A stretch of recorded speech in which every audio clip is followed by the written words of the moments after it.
Hey everyone, it's Madison from Page Doodling. Welcome back to my channel, or welcome if you're new. Today we're going to be setting up the last 2 weekly spreads for this month, February. If you've seen my February Plan With Me video, you know my theme this month is Paris. If you haven't seen that video, I'll link it above. Be sure to check it out. So we're going to be continuing setting up my weekly spreads with this awesome Paris theme. Before we get started, I just wanted to give you a reminder to hit the thumbs up if you enjoyed this video, and don't forget to hit subscribe so you get notifications when I post future videos. Great, let's go ahead and get started with this 3rd week setup. For this weekly setup, I decided to do one of my favorite layouts where I divide each section of my spread into 4 separate boxes, one for each day of the week, and then one box for either a mini calendar or a weekly to-do list. This layout, I decided to do a monthly calendar overview, and I decided to incorporate some of my fun doodles of my flowers and leaf designs along with my fun Eiffel Tower. If you're interested in learning how to draw the Eiffel Tower that I use throughout this theme setup, be sure to check out my Instagram page where I posted a how to doodle the Eiffel Tower. It's really quite simple and a really fun doodle to incorporate. After I finish outlining all of my doodles with my Micron pen, I go ahead and add in my color. Most of the colors that I used this month were from my Crayola Supertips. I chose a mix of blues and pinks, and I really love how they look together. You can see as I'm creating this spread, I started with that box up in the left-hand corner, outlining all the doodles and creating my calendar. I like to do a lot of the outlining first before I go ahead and add my color. So now that I've got the outlining done, you can see I'm adding color using my color palette that I chose. I find it's really useful to pick the color palette when creating your themes. I personally love color, and sometimes I use too many colors and it can kind of knock away the consistency of your spread.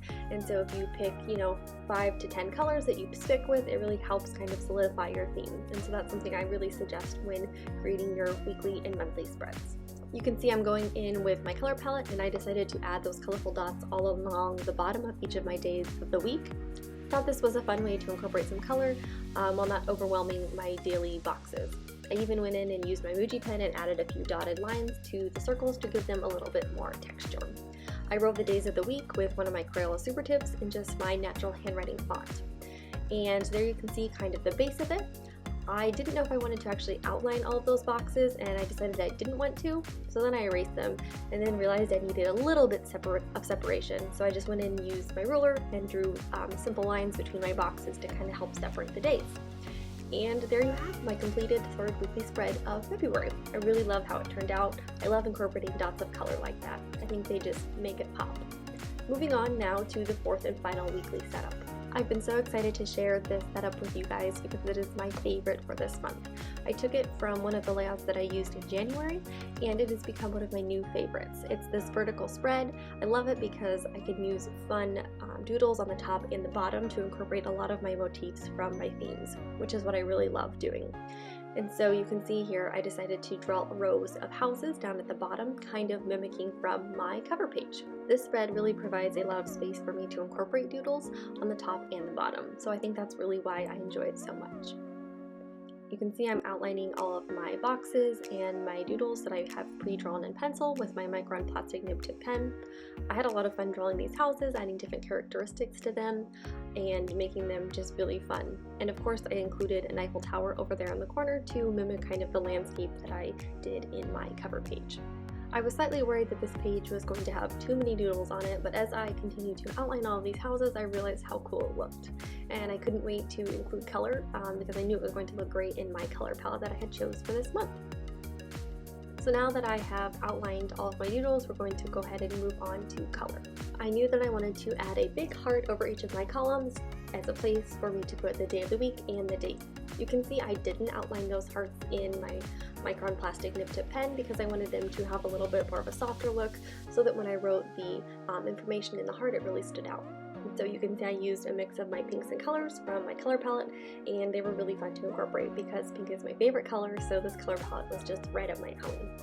Now I'm going in and coloring in all the leaf doodles that I have in the top, and now starting in on coloring in the houses. While I'm adding color to all of my houses down at the bottom, I just wanted to talk a little bit more about the layout of my spread this week and why I love it so much. I've mentioned in some of my previous videos that while I do really enjoy creating these spreads and adding all of these fun elements, I really do strive to make sure that they are functional because I do use my bullet journal every day to help keep me organized.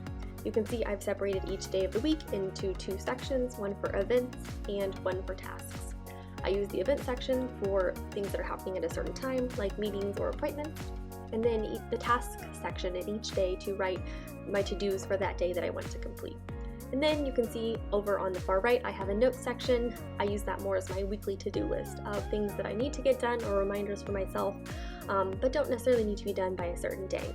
And so I really like the functionality of this spread because it offers everything that I need to stay organized for the week. Alright, this spread is done and I absolutely love how it turned out. The houses look adorable in my color palette and I couldn't be happier with how it turned out. I hope you enjoyed this video. I had so much fun creating these spreads with you. I'll be back on February 28th to post my March Plan With Me video. Thank you so much for watching. Happy doodling!